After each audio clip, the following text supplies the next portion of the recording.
We always like to see how the word's spreading. Can I just have a raise of hands for all those people that are new tonight, their first ever Hive event? Fantastic, thank you and a very big welcome. Guys, just for those of you who are new, the Hive is a non-for-profit organisation. What we're about is building an entrepreneurial community here in Brisbane, which is a little bit different to other networking events. We actually want to bring people together who are like-minded, interested in the same things, motivated and inspirational. So you can come together and share your ideas and seek some wisdom from your fellow peers without the pressure of being sold products and services. So we're the Hive and we don't sell anything, and we hope that you don't sell anything either while you're here, because we're all about making friends. So because we are a non-profit, I'll quickly thank our sponsors, which are Greystone Bar that host us here tonight and have brought around some nibble platters for you. We've got Clovelly Estate Wines that sponsor our speakers' gifts, and nationally we are sponsored by Deloitte Digital and RMIT University. So for those of you that don't know, we have the Hive running in Brisbane, Sydney and Melbourne. Tonight our speaker is Simon Kalinowski, a prominent entrepreneur from Brisbane. He owns Mandalay Technologies, which he purchased in 2004. Mandalay at the time had cumulative losses of about $4 million, and Simon has since turned that business around to profit, obviously, growing it to 350 clients around Australia, New Zealand and South Africa. He's also has business interests in 3 or 4 other businesses, which he'll tell you about, and he is very much involved in studying personal behaviours and the way people are motivated. So, without further ado, Simon Kalinowski.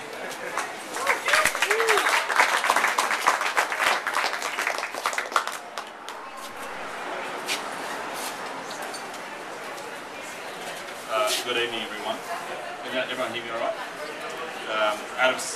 Mike said that I could actually say whatever I like tonight, so I was actually coming here to sell you something and make you walk around and give you business cards out to everyone else. So completely what he said it's not about. No. I will talk a little bit about, I guess, where I'm at with life, so it gives you a little bit of context. But when I come along to these things, which is generally not that often, but when I do, if there's anything I like to get out of it, where it makes a good night for me, is that hopefully I can go home and apply something that I've learnt tonight. So hopefully I'll be able to share something with you, the experiences that I've had that you might be able to apply into your own life. And I think if anything else, the constant feedback I get when I get to share from people is that they see how straightforward and pretty, I wouldn't say simple, but pretty just run-of-the-mill that I am.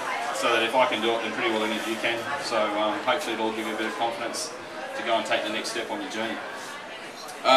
Very briefly, as Mike said, I'm the managing director and owner of a company called Mandalay Technologies, which Paul gets to sort of share the premises at the moment. And we're a small business just up the road here at South Brisbane. And I don't know, I think we have about 15 or so staff and a few extra contractors in Brisbane and Sydney and West Australia. And we provide the most exciting product in the world, not quite, but it's called weighbridge software, and we provide it to 3 vertical industries across Australasia, so waste management, quarrying, aggregate and logistics. So if you've got container freight and you're shipping it around the country, then our software is probably capturing and managing that. If you're dropping waste off at your tips or transfer stations, then our software is probably capturing and managing that transaction. And because you all look like we're buying lots of quarry product, but if you were, then we may have the software that's managing that transaction for you. So it's probably the most complex business that you'd ever want to do, and I'll never be involved in another complex business like that. So I have everything from complete nerds through to complete airy-fairy marketing people, and it's probably been the most difficult thing that I could ever done. And if I had have known at the start, it had lost about $4 million when I took it over, and the guy who owned it was really on his last legs and was sort of dying, and not physically but just emotionally and mentally and financially, and so I sort of, in my naivety, felt that I might be able to make a difference, because I'd read all the books and thought, oh yeah, how hard can it be? So when I'd reached that point as well and gone past that, I probably worked out how hard it could be. So since then we've really been able to make a bit of a difference, and I say we because I've got a great team of people, so I think I won't really talk about that much too tonight, but I would say, if anything that I do well, is I tend to get good people, and I tend to try and stay out of their way. And usually when something's going on, it's because I'm involved. Since that time, I've also gone on and started 3 or 4 other businesses, and I would say that it's been a weakness of mine to get distracted. And if I was to encourage you to do anything, and I was to follow my own advice, I'd just say just focus on the one thing. But then I typically go against my own advice on that, so don't listen to it. I've been involved in a couple of different finance companies because I like that business model, and I think you can make really good money out of it, and you can get scale. So scale's like easy to grow. We currently have a residential mortgage company which we're just playing with a model on that before we sort of really start to grow it. And then I'm also in partnership with another good mate of mine, and we do everything from sort of TV production to event management to digital strategy to whatever else we can get paid for. But I think as of this week we actually have a business model, so I'm a bit excited about that. And then I have probably a couple of other things as well as some property that I do and bits and pieces of other stuff. So I sort of float around a little bit.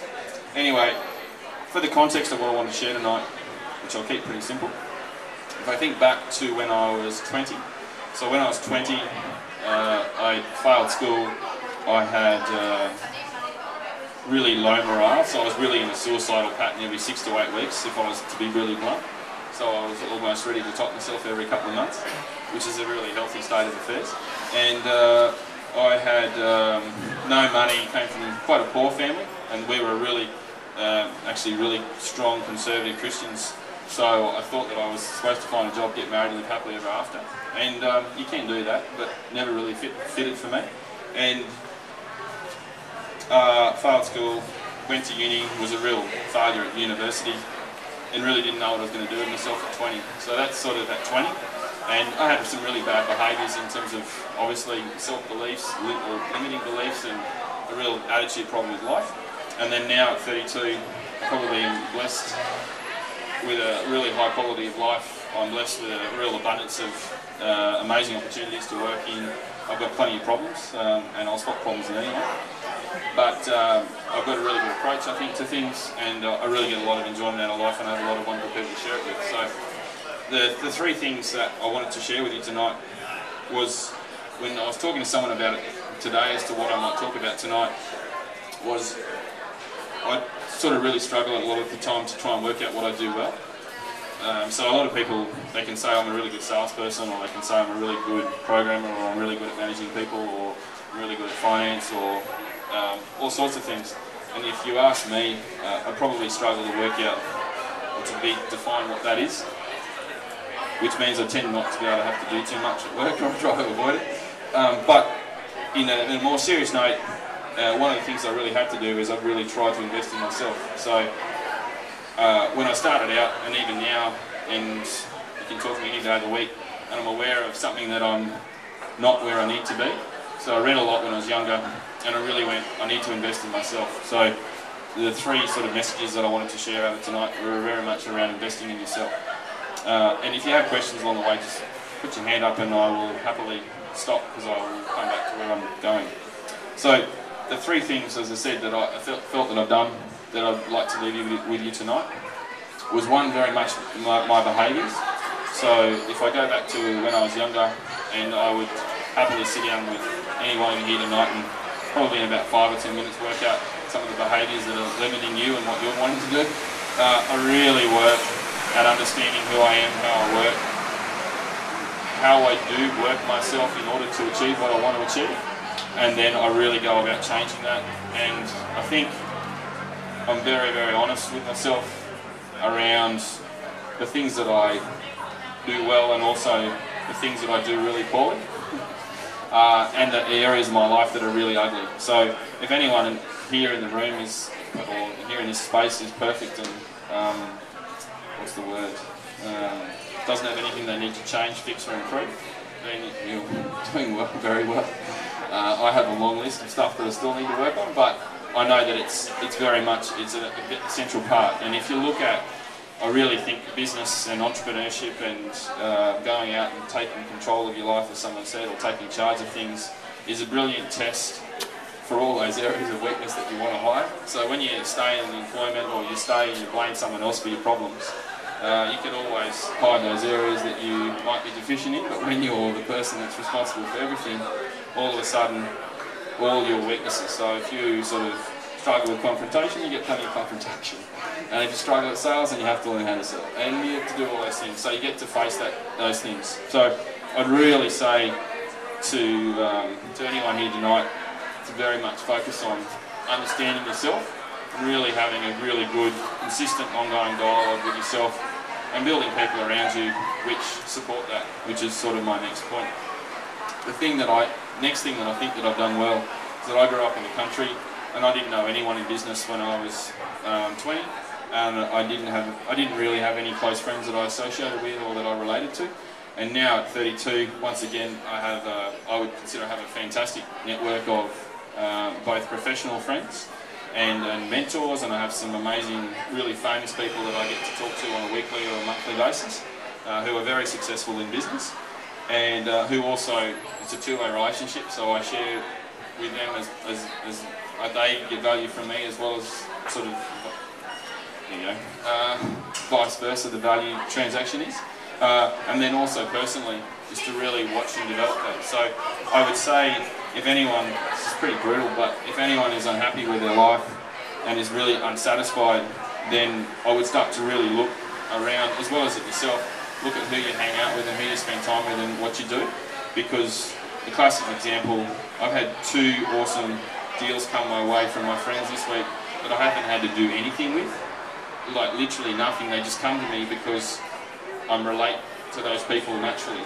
And if you find the sort of more successful you become, the closer the circle, the smaller it is, and the more that happens. So things like this, and I really applaud Mike and really congratulate him for making the effort to do this type of stuff. All these people that you meet in some way have a common interest or a common thing to share, and if you can just build those networks over time, then all of a sudden, a year or 2 or 3, those things will start to come back and pay back. And I really encourage another thing out of it for me, and I'll give you an example this morning, so I won't tell you all of it, but a fair bit of it. I had a really fantastic opportunity come for one of the businesses I'm involved with, and I know nothing about the space whatsoever, like really I know nothing. But I do know someone who's a really good mate of mine who we did Kokoda with 3 years ago, and I used to run with him, and he manages a really big company in this space, so I give him a call and have a chat to him about it and say, look, I'm da-da-da-da, this is my problem. And in about 15 minutes he sort of tells me and breaks down what the problem is and what the value of that problem is. Then I know that he's doing something that he wants to do that I know a lot about, so then I spent 15 minutes talking to him about how to solve that problem. So he wasn't even looking for that from me at the time, even though I knew about it, but because I was able to spend that time with him, I guarantee if you ring him tonight, if we got him on the mobile now, after he put his kids to bed, he'll be working on the answer to the questions that I left him. So that transaction, that relationship has developed, and it's because you've given to it as well as you've received from it, if that makes sense. So if you just give to people, they actually want to give back to you as well. And if you just take from people, then they kind of get sick of it after a while too. So I'd say professionally, it's a really important part of the equation. And also,